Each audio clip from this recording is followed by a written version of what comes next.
მუსიკის საღამოები ასე ეწოდება კონცერტების სერიას, რომლებიც თბილისსა და რეგიონებში გაიმართება. მისი მიზანია ქართული კლასიკური მუსიკის პოპულარიზაცია და საქართველოში მცხოვრები ქართველი მუსიკოსების გაერთიანება.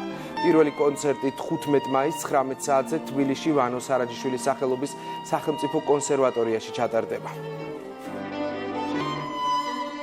პროექტი წელს საკმაოდ მასშტაბური იქნება. თბილისის შემდეგ კონცერტები გაგრძელდება საქართველოს სხვადასხვა რეგიონებში და ჟანრულად მრავალფეროვან კონცერტებს მოიცავს. წარმოდგენილი იქნება საფორტეპიანო, ვოკალური, კამერული მუსიკა, ქართული რასაკვირველია და მსმენელისთვის ძალიან საყვარელი და ნაცნობი, კარგად ნაცნობი მუსიკოს შემსრულებლები მიიღებენ მონაწილეობას. ძალიან აქტიურად ვემზადებით და დიდი პასუხისმგებლობით, რადგან ეს ფესტივალი ეძღვნება ქართველ კომპოზიტორებს და მონაწილეობას იღებენ ქართველი შემსრულებლები და ძალიან მიხარია, რომ ზოგადად თესნაირი ადამიანები ახერხებენ იმას, რომ ქართული არ დაიკარგოს და წინა პლანზე იყოს, ესე რომ ვთქვათ, წამოწეული, განსაკუთრებით კლასიკური მუსიკა.